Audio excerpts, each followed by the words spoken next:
కూడా arrived at the right point. Pawan Kalyan వెళ్ళటానికి కావాల్సిన ద్వితీయ శ్రేణి నాయకత్వం ఆ పార్టీలో ఉందా?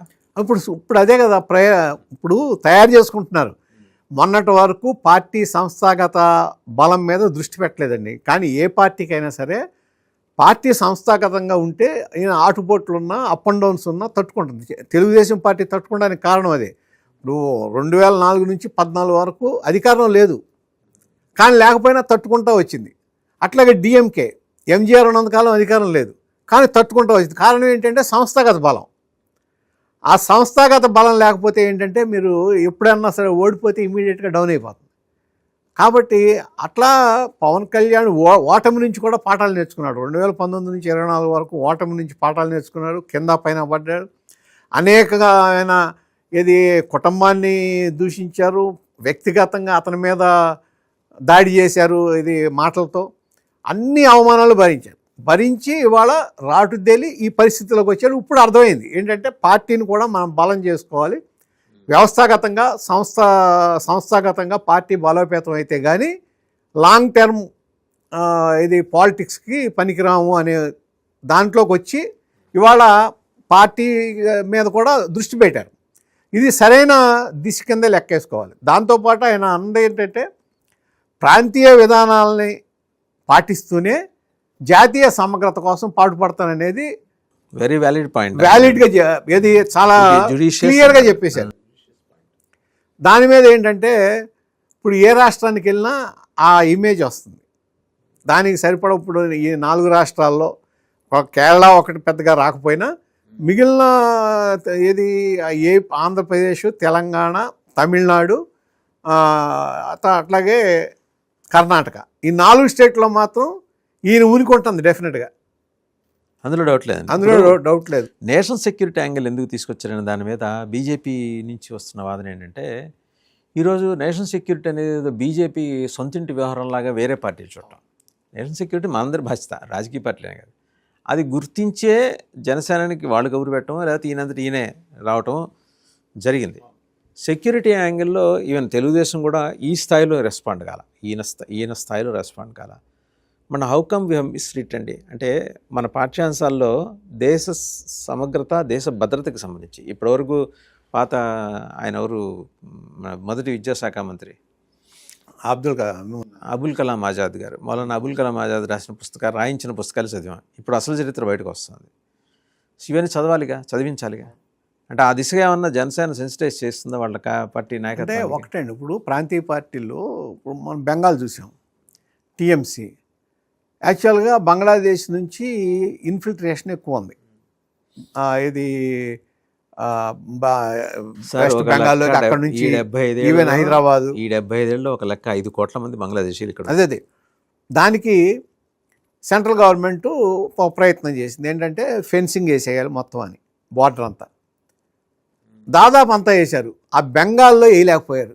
ఇప్పుడు మమతా బెనర్జీ జాతీయవాదం ఎందుకు ఉండాలి అంటే ప్రాంతీయ తత్వంతో పాటు మీకు వేరే కంట్రీతో ఉన్న చోట ఫెన్సింగ్ వేయడానికి మీకేంటి అభ్యంతరం? అసలు ఎందుకు సహకరించాలి? మనకి అక్కడి నుంచి వచ్చే ఈజీ మనీ ఉంది కదా. అది ఇప్పుడు అక్కడ ప్రాంతీయ పార్టీలు ఆ విధానాలకు వెళ్తే ప్రజల్లో మీకు విలువ పోతుంది. ఎందుకంటే వాళ్ళకి తెలిసిపోతుంది కదా. అటువంటి వాటిని మనం సపోర్ట్ చేయకూడదు. అది పవన్ కళ్యాణ్ క్లియర్గా చెప్పాడు. ఏంటంటే ఇవాళ ఇప్పుడు మరి బీజేపీ గవర్నమెంట్ రాగానే ఫెన్సింగ్ వేసేస్తున్నారే. ఫెన్సింగ్ వేస్తే బీజేపీకి ఏమైనా లాభమా? దేశ భద్రత కదా కావాల్సింది, దేశానికి రక్షణ కోసం కదా ఫెన్సింగ్ వేసేది. వేరే కంట్రీ వాళ్ళు మనకి ఇన్ఫిల్ట్రేట్ కాకుండా చూసుకోవాలి కదా మనం. అది అటువంటి వాటిలో అంటే ఈ విధానం అతను తీసుకున్న విధానం కరెక్ట్. ఇది పవన్ కళ్యాణ్ గారు ఏదైతే ఒక ఆలోచన చేశారో ఆలోచన కరెక్టే, కానీ సవ్యంగా ఇంప్లిమెంట్ చేయడానికి చూడాలి. నేను అనేది అదే సార్, ఇక్కడ ద్వితీయ శ్రేణి నాయకత్వం ఉందా వీళ్ళకి? అసలు ఏర్పరచుకోవాలి. ఉంది, చాలా పాకెట్స్ తక్కువ యాక్టివ్ లేదు. వాళ్ళకే దిశానిర్దేశం కూడా లేదు. ఎక్కడ ఏది మాట్లాడేదాన్ని. ఇప్పుడు ఒక ఉదాహరణ ఏంటంటే మీకు అంతకుముందు ఎవరో అధికార ప్రతినిధులను కూర్చునేవాళ్ళు, మీ డిబేట్స్లో వాటిలో కూడా కూర్చునేవాడు కదా. అక్కడ ఎవరో ఒకళ్ళు తప్పు మాట్లాడితే మొత్తం వ్యవస్థను తీశారు. దాదాపు 4 నెలలు 5 నెలలు 4 నెలల పైన అసలు అధికార ప్రతినిధి లేడు. అంటే పార్టీ వాయిస్ వినిపించేవాళ్ళు ఎవరు? ఆయనే మాట్లాడాలి. ఇప్పుడు మొదలెట్టారు, నాగబాబు గారు మాట్లాడాలి. ఇప్పుడు మొదలెట్టారు. ఇప్పుడు అంటున్నాడు ఆయన, ఏది ఏదైనా విమర్శిస్తే మీరు ఎమ్మెల్యేలు ఏం చేస్తున్నారు, ఎంపీలు ఏం చేస్తున్నారు, మంత్రులు ఏం చేస్తున్నారు మనం పార్టీ మీటింగ్లో అన్నారు. అడగండి, ఎవడైతే మాట్లాడలేదో అది పక్కన పెట్టండి. వాళ్ళకి కనీసం ఒక పార్టీని డిఫెండ్ చేసుకోవాలి, నాయకుడిని డిఫెండ్ చేసుకోవాలి. తర్వాత ఏదన్నా అవతల పార్టీలో తప్పు మాట్లాడితే దాని మీద మనం మాట్లాడాలనే కనీస జ్ఞానం ఉండాలి కదా. పార్టీగా ఒక నాయకుడు అనేదే కదా. మీకు ఇంకా ఎన్నాళ్ళు చెప్పాలి, ఎవరు చెప్పాలి? మీ అంతటా మీరుగా రైజ్ అవ్వండి. ఇన్ఫాక్ట్ సిమిలర్ మాటలు మన ముఖ్యమంత్రి చంద్రబాబు నాయుడు గారు క్యాబినెట్లో మొన్న కూడా ఆయన కూడా ఇదే మాట అన్నారు. చంద్రబాబు నాయుడు గారు పవన్ కళ్యాణ్ మీద అక్కడ నిందలు పడుతుంటే మీకు ఏమైనా బొట్టు పెట్టి చెప్పాలా ఎవరికైనా? ఆయన మన క్యాబినెట్ సహచరులు, మీరందరూ క్యాబినెట్ సహచరులే, వెళ్ళి సంఘీభావంగా మాట్లాడాలి కదా, ఎందుకు మాట్లాడలేదని అడిగారు. అవును, అదే చెప్తున్నాను. అసలు ఏదో లోపిస్తుంది ఈ ప్రభుత్వంలో. ఎకోసిస్టమ్ ఎక్కడో లోపిస్తుంది. ఆ కనెక్టివిటీ లేదు, కలిసి పనిచేసే విధానం లేదు. అంటే జాయింట్ రెస్పాన్సిబిలిటీ పోతుంది. ఈ క్యాబినెట్కి జాయింట్ రెస్పాన్సిబిలిటీ అనేది ఊరికే కనపడుతుంది తప్ప, అక్కడ ఏది అధికారానికి కోసం జాయింట్ రెస్పాన్సిబిలిటీ తప్ప, ఒకళ్ళ మీద ఏదన్నా దాడి జరిగితేనో లేకపోతే విపక్షం ఏదన్నా అంటేనో దాన్ని ఇమ్మీడియట్గా దానికి రెస్పాండ్ అయ్యే ఒక సిస్టమ్, ఎకో సిస్టమ్ లోపించింది. ఇప్పుడు ఎంత సీనియర్ అయిన చంద్రబాబు గారే ఆ మాట అంటున్నారంటే మరి అంటే ఆయన అంటే ఇప్పుడు ఇన్నాళ్ల తర్వాత వయసు మెరటం వల్ల ఆయన ఉన్న 1-2 ఎత్తుక్కుంటారేమో కానీ ఈ రోజుకి ఆయనకి పార్టీ మీద అపారమైన కమాండ్ ఉంది. ఈ రోజుకి you name anybody in any segment పేరు పెట్టి పిలుస్తారు ఆయన. అది కారణం ఏంటంటే సంస్థాగతంగా గ్రౌండ్ నుంచి అట్లా తయారైంది. అండ్ పార్టీ జనరల్ సెక్రటరీగా he has done extensive research. అయితే ఒకటి, ఆ స్టేజ్కి వస్తారా పవన్ కళ్యాణ్? రాలేరు. ఇంపాసిబుల్. ఎందుకంటే చంద్రబాబు గారు దాదాపు 45 ఏళ్ళ పైన కొట్టుకుని కింద నుంచి ప్రతి వ్యక్తితోనూ ఇదయ్యి వాళ్ళందరితో మీరు అన్నట్టు జనరల్ సెక్రటరీగా ఉన్నప్పుడు నాయకుల దగ్గర నుంచి కార్యకర్తల వరకు అందరితోనూ మాట్లాడి ఇది ఉంది ఆయనకి. దాని మూలనే ఇవాళ కూడా పార్టీలో ఇది నిలబడుతుంది. అంత స్థాయిలో చేయగలరా అంటే నాకు అనుమానమే. కానీ చేయటానికి ప్రయత్నం చేస్తున్నారు, అది మంచి విధానమే. ఓకే, ఇప్పుడు ఇంకా సెక్యూరిటీ యాంగిల్కి వద్దామండి. ఇప్పుడు పొటెన్షియల్ థ్రెట్ మనం చూస్తున్నాం. మన చుట్టుముట్టిన దేశాలు చైనా స్పాన్సర్ చేసిన పాకిస్తాన్, బంగ్లాదేశ్, చైనా వల్ల దెబ్బతిన్న వాళ్ళకి, చైనా దగ్గర అప్పు తీసుకొని దెబ్బతిన్న శ్రీలంక అండ్ మిగిలిన 2-3 బంగ్లాదేశ్, ఇవన్నీ కూడా వాళ్ళు ఏకం అవుతున్నారు. కారణం ఏంటంటే మీరు గమనిస్తే కనుక Pakistan defence minister Khawaja Asif prime minister కూడా అన్నారు మేము సబ్మెరైన్స్ని పంపిస్తున్నాం బంగాళాఖాతంలోకి, అవి మమ్మల్ని డిటెక్ట్ చేయలేవు అండ్ అవి మహా విధ్వంసక సబ్మెరైన్స్ అన్నారు. కట్ చేస్తే 2 రోజుల తర్వాత మన ప్రధానమంత్రి కలకత్తాలో 3 వార్షిప్స్ని కమిషన్ చేశారు. 3 వార్షిప్స్ని. ఆ 3 కూడా ఇలాంటి వాటిని ఫైండ్ అవుట్ చేయగలవు. అంటే బార్డర్లో మీరు జాగ్రత్త చూస్తే, అంటే బంగ్లా బార్డర్ మీద కాన్సన్ట్రేషన్ ఎక్కువ ఉన్నప్పుడు న్యాచురల్ ఆయన పవన్ కళ్యాణ్ మాట్లాడంటే జాతీయ సమగ్రత, భద్రత అనే అంశం మాట్లాడినప్పుడు మనం టైంకి మనం కూడా రెస్పాండ్ అవ్వాలి అని చెప్పే ప్రయత్నం చేయటం. మరి మిగిలిన విషయాల్లో ఆయన మాట్లాడినప్పుడు గందరగోళం ఉంది. ఈ విషయంలో ఎందుకు అంత సానుకూలంగా రాలేదు వాళ్ళకి? ఎవరికి? జనసేనకి. అంటే ఒకటి రాజకీయంగా తీసుకుంటున్నారు. మీరు ఇందాక అన్నారు కదా చైనా థ్రెట్ అని. చైనాకి ఓకే, బంగ్లాదేశ్కి ఏమనివ్వండి, ఎవరికైనా ఏమనివ్వండి, ఇప్పుడు పాకిస్తాన్కి ఇచ్చారు. మొన్న మనం ఆపరేషన్ సింధూర్లో కనపడింది మన ప్రెషన్ ఏంటో, ఏ విధంగా స్ట్రైక్ చేయగలమో అర్థమైంది. మన బార్డర్ దాటకుండానే ఒక సైనికుడు కూడా అవతల వాళ్ళ దాంట్లోకి బార్డర్ దాటకుండా ఎంత విధ్వంసం సృష్టించగలమో చూపించాం. అయితే ఆ రోజులు కూడా పాకిస్తాన్కి అండదండగా ఉంది చైనానే. అవును, చైనాకి సంబంధించిన వార్ ప్లేన్స్ ఉన్నాయి, వాళ్ళకి సంబంధించిన ఇదే ఉన్నాయి, వాటిలన్నింటినీ కూడా ధ్వంసం చేయగలిగారు. అంటే అక్కడ ఏంటంటే చైనాకి మించి చైనా ఏదైతే వాళ్ళకి వెపన్స్ ఉన్నాయో దాన్ని కూడా నిర్వీర్యం చేయగలిగిన కెపాసిటీ భారతదేశానికి ఉందనేది అర్థమైంది. సో అటువంటప్పుడు ఈ విధానంలో ఒక వాళ్ళు ఏదో పాకిస్తాన్ వాళ్ళ సబ్మెరైన్స్ పంపిస్తేనో ఇంకోటి పంపిస్తేనో ఏమవదు.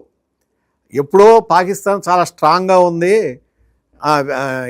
అమెరికా ఎయిడ్ అనుకున్న రోజుల్లోనే జాలర్లు చెబితే గాజీని అక్కడ వైజాగ్ దగ్గర దాన్ని పేల్చేయగలిగారు. సో ఆ విధంగా బార్డర్కి రక్షణ పరంగా మనకి ఇబ్బంది లేదు. కానీ మీరు ఇందాక అన్నట్టు మన బార్డర్ను మనం కాపాడుకోవాల్సిన అవసరం ఉంది. ఎందుకంటే ఇప్పుడు చైనాతో కూడా మీరు అంతకుముందు జరిగింది కదా, ఒక చోట గాల్వన్ వ్యాలీలో జరిగినప్పుడు మన వాళ్ళు ఆల్మోస్ట్ ఈ వెపన్స్ లేకుండా కూడా ఫైట్ చేయగలిగారు. అక్కడ కూడా చైనా నష్టపోయింది. యాక్చువల్గా అక్కడ నుంచి చైనా వెనక్కి తగ్గింది. వాళ్ళకు కూడా అర్థమైంది ఏదంటే ఇండియాతో మనం పెట్టుకుంటే నష్టమే తప్ప లాభమే ఉండదు. అందుకని ఏం చేస్తున్నారంటే వాళ్ళు పాకిస్తాన్ ద్వారా రావడానికి ట్రై చేస్తున్నారు. బంగ్లాదేశ్కి అంత కెపాసిటీ లేదు, పాకిస్తాన్ ద్వారా రావడానికి ట్రై చేస్తున్నారు తప్ప. ఇప్పుడు పాకిస్తాన్ కూడా థ్రెట్ ఏమైంది, ఆ పక్కన ఆఫ్ఘనిస్తాన్, పైగా అక్కడ లోకల్గా ఉన్న బెలూచిస్తాన్ రెబెల్స్, ఇవన్నీ వాళ్ళకి ఇబ్బందిగానే ఉన్నాయి. ఇవాళ పాకిస్తాన్ అయితే దివాళా చేసిన కంట్రీ, పూర్తిగా చైనా మీద ఆధారపడి ఉంది. కాబట్టి అమెరికా దయాదాక్షిణ్యాలు ఉంటేనే అది ఇవాళ చేయగలుగుతాం, లేకపోతే వెపన్స్ కొనడానికి కూడా వాళ్ళ దగ్గర డబ్బు. Anyhow we need to appreciate అండి డిప్యూటీ సీఎం పవన్ కళ్యాణ్. ఆయన సెన్సిటైజేషన్ ప్రోగ్రామ్ పెట్టి క్యాడర్స్ 1500 మంది ఎంతమంది అటెండ్, లీడర్స్ ఉన్నారు, క్యాడర్స్ ఉన్నారు. ఎవరికి చెప్పాల్సింది వాళ్ళకి, ఎవరికి ఇవ్వాల్సింది కూడా వాళ్ళకి క్లియర్గా ఇచ్చారు. ఒక్కొక్క దాంతో పాటు తను రాష్ట్రంగా మాట్లాడేటప్పుడు కూడా ఆ రాష్ట్రంలో నేనేం చేయలేకపోయినా ఇక్కడికి వెళ్ళి ఏం చేస్తాను అంటే ఒక విధంగా ఆశలు కూడా పెంచట్లా. వాళ్ళ క్యాడర్లో కూడా నేల మీద ఉండండి, ఏది నిజమైతే దాన్నే చూడండి, అంతేగాని మనం ఏదో మొత్తం మన చేతిలోనే ఉందని భ్రమంలోకి వెళ్ళొద్దు, రియలిస్టిక్గా చూసి పార్టీని పటిష్టం చేయమని చెప్తున్నాడు ఆయన. యాక్చువల్గా చేయాల్సింది కూడా అదే. ఇప్పుడు బీజేపీ 2 నుంచి వాళ్ళు ఈ పరిస్థితికి వచ్చేదంటే ఎంత వాళ్ళు కృషి చేస్తే వచ్చారండి. అంతే కదా.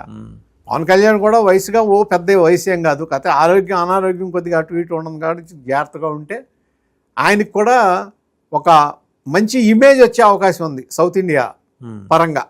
ఒక దక్షిణాది రాష్ట్రాలకి స్ట్రాంగ్ రిప్రజెంటేషన్ లేదు ఎన్టీఆర్ తర్వాత. ఎన్టీఆర్ ఎంజీఆర్ ఉన్నప్పుడు వాళ్ళు అన్పారలర్ అండి. కరుణానిధి వాళ్ళు ఏంటంటే మనం శిఖర సమాన వ్యక్తిత్వాలు. అవును, వాళ్ళ ముగ్గురు ఉన్నప్పుడు దక్షిణాదికి ఒక ఇది వచ్చేది. అంటే వాళ్ళు పరస్పరం ఒకళ్ళనొకళ్ళు ఎట్లా గౌరవించుకున్నారు. మన ఇక్కడ చూస్తే పివి నరసింహరావు గారి కార్యక్రమం నిన్న స్మారకం, అది సిగ్గుచేటు, కాంగ్రెస్ వాళ్ళు చేయాల్సింది. అవును, ప్రధానమంత్రి మీకు గుర్తుంటే ఆయన దివంగతులైన రోజున ఆల్ ఇండియా రేడియో లైవ్ ఇచ్చింది. లాల్కృష్ణ అద్వానీ గారు వెక్కి ఏడ్చారు. అవును, అంటే పర్సనల్గా లైక్ చేస్తారు వాళ్ళందరూ, పరస్పరం గౌరవించుకుంటూ విధానపరంగా విభేదించుకుంటారు. అవును, ఎన్టీఆర్ వరకు అది నడిచిందండి. ఎన్టీఆర్ ఎంతో ఉన్నది. పివి నరసింహారావు కాంగ్రెస్ పార్టీని గెలిపించింది ఎట్లాగా, మా తెలుగువాడు. ఎన్టీఆర్ అనే కాదు, చంద్రబాబు నాయుడు వరకు కూడా ఆయనకు కూడా నడిచింది. మరీ తర్వాత ఆఫ్టర్ 2014 విద్వేషపూరిత రాజకీయాలు ఎక్కువైపోయాయి. అంటే ఇక్కడ పర్టికులర్గా మన సౌత్లో ద్వేషంతో మనం ఓట్లు సంపాదించుకోవాలి, అవతలవాడు చెడగొట్టనే అదే అవతలవాడికి చెడు జరిగి మనకు మంచి జరగాలనే ఇదం తప్ప ఇద్దరం కలిసి బాగుపడదామనే విధానం పోతాం. బట్ అయినా ఆ స్ఫూర్తిని కంటిన్యూ చేయడానికి పవన్ కళ్యాణ్ చేసిన ఒక ప్రయత్నం, ఒక మెగా ఎక్సర్సైజ్, అది కంటిన్యూ అవ్వాలి అని కూడా మనం కోరుకుందాం. డెఫినెట్గా మంచిది కూడా జరగాలి. మంచిది. ప్రాంతీయ పార్టీలు జాతీయవాద దృక్పథంతో వెళ్లాల్సిన అవసరాన్ని అండర్స్కోర్ చేసి అక్రాస్ ద కంట్రీ ఉన్న ప్రాంతీయ పార్టీలన్నీ కూడా ఇది గమనంలోకి తీసుకోవాల్సిన విషయమే. వాళ్ళు వీళ్ళు తేడా, భాష తేడా లేకుండా. Thank you very much Ramprasad గారు.